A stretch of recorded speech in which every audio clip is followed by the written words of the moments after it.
ஹரஹர நம பார்வதிபதயே ஹரஹர மகாதேவ.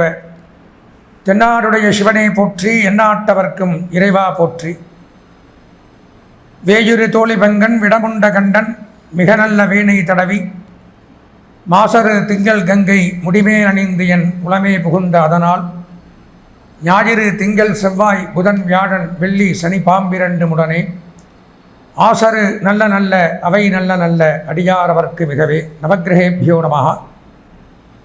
அன்பார்ந்த எங்களுடைய நெக்ஸ்ட் ஜென் தொலைக்காட்சி நேயர்களுக்கு உங்களுடைய ஜோதிட ஆச்சாரியர் ஜோதிட குரு சிவஸ்ரீ டி சரவணமாணிக்க சிவாச்சாரியர், முதல்வர் காஞ்சி காமகோடி பீடம் வேத சிவா ஆகம குருகுலம் சங்கரமடம் காஞ்சிபுரம். அலைபேசி 9865098370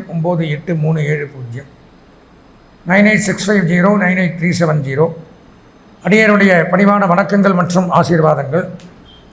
நாம் நமது தொலைக்காட்சியின் வாயிலாக காண இருக்கக்கூடிய இந்த பதிவு அப்படின்னு பார்த்தீங்கன்னா, மாத ராசி பலன்கள் அப்படிங்கிற தலைப்பில் ஒவ்வொரு மாதமும் தமிழ் மாதமாக இருக்கட்டும் ஆங்கில மாதமாக இருக்கட்டும் கிரகங்களுடைய பெயர்ச்சிகள் மாதந்தோறும் பெயர்ச்சியாகக்கூடிய கிரகங்கள் உண்டு. இந்த 9 கிரகங்களில் நான் ஒவ்வொரு தடவையும் சொல்கிறேன். அந்த வகையில் இந்த மாதம் அப்படின்னு எடுத்துட்டால் என்ன மாதம் இது? 2025ஆம் ஆண்டு செப்டம்பர் மாதம் என்ன கிரகங்கள்லாம் மாற்றத்தை கொடுத்துருக்கு, இந்த 12 ராசிக்கு என்னென்ன நன்மை தீமைகளை எல்லாம் செய்யப்போகுது அப்படிங்கிறத தான் இந்த பதிவில் நம்ம பார்க்குறோம். ஏன்னா செப்டம்பர் அப்படிங்கும்பொழுது கிட்டத்தட்ட தமிழில் ஆவணி புரட்டாசி ரெண்டுமே கலக்கக்கூடிய மாதங்கள். இதில் சூரியன் கண்டிப்பாக இடம் பெயருவார், சந்திரன் மாறுவார், மற்ற செவ்வாய் சுக்கிரன் புதன் இந்த மாதிரி கிரகங்கள் மாறக்கூடிய அமைப்புகள் உண்டு.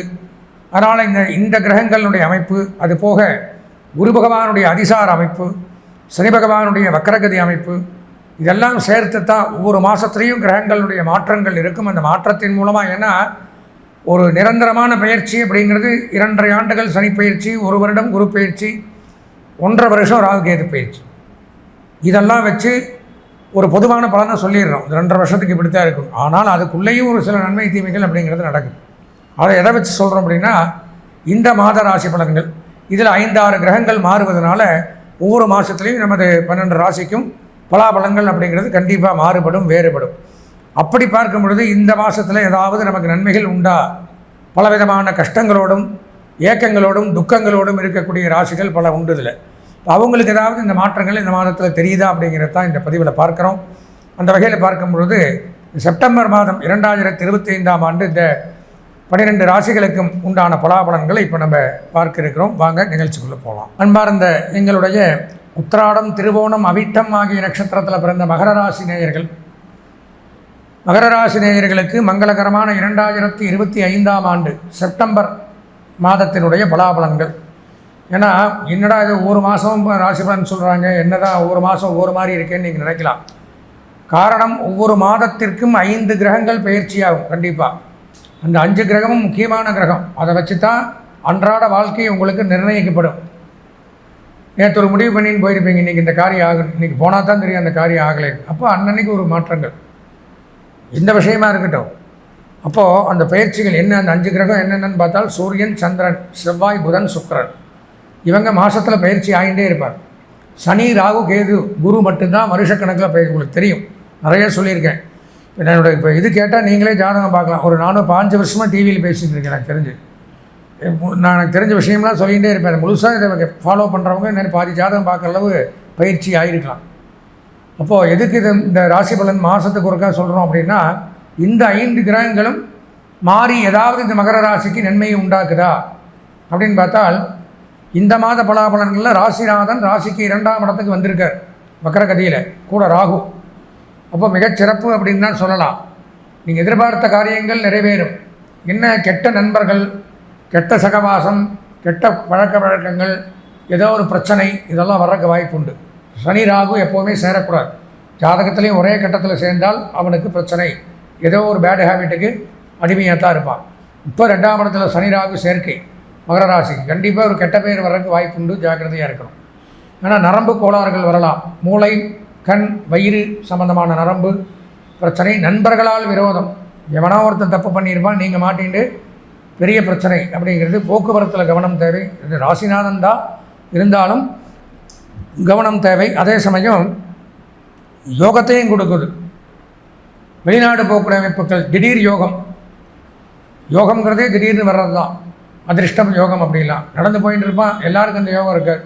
கீழே ஒரு 500 நோட்டு கிடைக்கும், ஒரு செயின் கிடைக்கலாம், மோதிரம் கிடைக்கலாம், சுற்றியும் முற்றியும் பார்ப்பா. அதற்கு உரிமையாளர் யாரும் இருக்க மாட்டான், இவனுக்கு தான் அது யோகம். அந்த மாதிரி யோகம் அப்படிங்கிறது எப்போவுமே எல்லாருக்கும் இருக்காது, திடீர்னு கிடைக்கிறது யோகம்.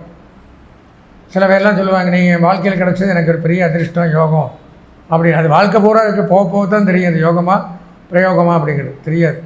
இப்போது இந்த யோகம்ங்கிறது அப்போதைக்கு வர்றது தான் யோகம், புரிஞ்சுங்களா? அதிர்ஷ்டம் அப்படிங்கிறதும் யதார்த்தமாக எதேச்சியாக எப்போதாவது நடக்கிறது தான் அது. யோகங்கள் அப்படின்னு எடுத்துட்டால் 340 யோகம் உண்டு. அதை பற்றி தனியாக நான் வீடியோவே போட்டிருக்கேன், இன்னுமே போடலாம். அதில் தோஷம்னு அதே மாதிரி 500 தோஷம் இருக்கும், 300 யோகம் தான் இருக்கும். அப்போ கணக்கு பண்ணி பார்த்தீங்கன்னா தோஷம் தான் அதிகமாக இருக்கும். அப்போ சனி ராகு சேர்க்கையில் தோஷங்கள் அதிகம், யோகம் 1-2 உண்டு. குறிப்பாக நான் சொன்ன மாதிரி அந்த சனி ராகு சேர்க்கையினால் வெளிநாடு போகக்கூடிய அமைப்புகள், ஏற்றுமதி இறக்குமதி தொழில், அந்நிய செலாவணி, பங்கு வர்த்தகம், ஷேர் மார்க்கெட்டிங், ஸ்டாக் எக்ஸ்சேஞ்சு, இந்த மாதிரிலாம் பண்ணுறவங்களுக்கெல்லாம் மிகச்சிறப்பு அப்படின்னு எடுத்துக்கலாம். ஆன்லைன் பிஸ்னஸ் பண்ணுறவங்க, ஆன்லைன்லேயே வர்த்தகங்கள் பண்ணுறாங்க பார்த்தீங்கன்னா, அவங்களுக்கெல்லாம் நன்மைகள் அப்படிங்கிறத எடுத்துக்கலாம். போக்குவரத்து துறை, கப்பல், விமானம், ரயில்வே, இந்த மாதிரி நீர்நிலைகளில் பணியாற்றக்கூடியவர்கள், கடல் சார்ந்த தொழில், ஆறு நதிகள் சார்ந்த தொழில், பொதுப்பணித்துறை, இந்த மாதிரி நீர்வளம், மீன் வளம், இந்த மாதிரி எல்லாம் சொல்கிறாங்களோ அதில் இருக்கக்கூடிய நன்மை அதிகரிக்குது. 3ஆம் இடத்துல ஒன்றுமில்லை, 4, 5 ஒன்றுமில்லை, 6ஆம் இடத்துல குரு மறைஞ்சிடுறார். குரு பார்க்க கோடி நன்மைன்னு சொல்லுவாங்க. குரு 6ல் மறைஞ்சு போய் ரணம் ரோகம் சத்ருஸ்தானத்தில் உங்களுக்கு இருக்கிற திறமை, பெயர், புகழ், வித்தை மறைக்கப்பட்டும் கடன் வாங்க வேண்டிய சூழ்நிலைகள் ஏற்படும், உடல்நல கோளாறுகள் உண்டாகும், மருத்துவ செலவுகள் வரக்கூடிய வாய்ப்புகள் உண்டு. எதிரிகள் வலுப்பெறுவார்கள். இந்த காலகட்டத்தில் உங்களுடைய எதிரிகள் பலம் வாய்ந்தவர்களாக இருக்கக்கூடிய அமைப்பு அப்படிங்கிறது உண்டாகும், ஜாக்கிரதையாக இருக்கணும். அதே சமயம் 7ஆம் இடத்துல சுக்கிரன், மகர ராசிக்காரர்களுக்கு கண்டிப்பாக காதல் வயப்படக்கூடிய அமைப்பு அப்படிங்கிறது உண்டாகும். இவ்வளோ நாள் இல்லைன்னா இப்போ ஏற்படும். 7, 8ல் சுக்கிரன் இருந்தால் அடுத்தது 8க்கு வருவார். கண்டிப்பாக இந்த ஒரு 6 மாதத்துக்குள்ளே ஏதோ ஒன்று லவ் பண்ணி செட்டில் ஆகி பிரேக்கப் ஆகிறதோ எது வேணாலும் நடக்கலாம். புதுசாக ஒரு காதல்ங்கிறது உருவாகும். 7ல் சுக்கிரன், களத்திரஸ்தானத்திலே சுக்கிரன், ஜாக்கிரதையாக இருந்துக்குங்க. வேணுங்கிறவங்களுக்கு அமையும், வேண்டாங்கிறவங்க எச்சரிக்கையாக இருந்துக்கலாம். கணவன் மனைவிக்குள்ளே இருந்து வந்த கருத்து வேறுபாடுகள் விலகும். அதே சமயம் திருமணம் ஆனவர்களையும் சொல்லணும். திருமணம் ஆகிருந்து 7ல் சுக்கிரன் இருந்தால், தம்பதிகள் பிரிந்திருந்தால் ஒன்று சேர்வார்கள். மன வேறுபாடுகள் இருந்தால் அது பிரியும், 2 மனம் ஒன்று சேரும், சந்தோஷமாக இருக்கலாம். அதே மாதிரி பொன், பொருள், ஆடை, ஆபரண தொழில் பண்ணுறவங்க, வங்கி, நிதி நிறுவனங்கள், ஃபினான்ஸ் டிபார்ட்மெண்ட், கொடுக்கல் வாங்கல், இந்த மாதிரி துறையில் இருக்கிறவங்களும் சாதிக்கலாம். 8ஆம் இடத்துல சூரியன், கேது, அதனால் கொஞ்சம் திருமண வாழ்க்கையிலேயும் பிரச்சனைகளும் உண்டு. 7ல் சுக்கிரன் இருக்கிறதுனால நன்மை, 8ல் சூரியன், கேது இருக்கிறதுனால சிறு சிறு சண்டை சச்சரவு, சில பேருக்கு கோர்ட்டு கேஸு, நீதிமன்ற பிரச்சனைகள், அரசாங்க ரீதியான பிரச்சனைகள், அரசாங்கத்தில் பணியாற்றக்கூடியவர்களுக்கு பிரச்சனை. குறிப்பாக யாராருக்கு பிரச்சனை வரும், ஜாக்கிரதையாக இருக்கணும்னு பார்த்தீங்கன்னா, நீதிமன்றம், சட்டம், காவல்துறை, இராணுவம், சினிமா, பத்திரிகை, ப்ரெஸ், மீடியா, விளையாட்டு, ஆன்மீகத்துறை, அறநிலையத்துறை, ஜோதிடம், இந்த மாதிரி துறையில் இருக்கிறவங்களுக்கு பிரச்சனை, கொஞ்சம் எச்சரிக்கையாக இருந்துக்கணும். 9ஆம் இடத்துல புதன், மிகச்சிறப்பு. புதன் வீட்டில் புதன் ஆட்சி. கல்வித்துறை சிறந்து விளங்கும். கல்வி பயிலக்கூடிய மாணவர்களாக இருந்தால் எந்த பிரச்சனையும் கிடையாது, கல்வியில் சிறந்து விளங்கலாம். கல்விக்கூடங்கள் வைத்து நடத்துகிறவர்களுக்கு நன்மை. உயர்கல்வித்துறை, பத்திரப்பதிவுத்துறை, வருமான வரித்துறை சிறந்து விளங்கும். வருவாய்த்துறை, ரெவென்யூ டிபார்ட்மெண்ட், பூமி, நிலம், விவசாயம், ரியல் எஸ்டேட், புரோக்கேஜ், உணவு, சுகாதாரம், மருத்துவம், இந்த துறையில் இருக்கிறவங்களும் சாதிக்கலாம். பொதுவாக மகர ராசி அப்படின்னு எடுத்துட்டால் இந்த மாத பலாபலன்களில் ஒரு 90% நன்மைகள் ஏற்படுது. பொதுவாகவே இந்த மாதம் கல்வி பயிலக்கூடிய மாணவர்களுக்கு 100% நன்மைகள். கலைத்துறை, அரசியல்வாதிகள், பெண்களுக்கு 80% நன்மைகள். சுயதொழில், உத்தியோகம், வியாபாரம், விவசாயம் பண்ணுறவங்களுக்கு ஒரு 80% நன்மைகள் ஏற்படுது. அதிர்ஷ்டமான வண்ணம் நீலம், அனுகூலமான திசை கிழக்கு, அதிர்ஷ்டமான எண் 7. வணங்க வேண்டிய தெய்வம் பத்ரகாளி.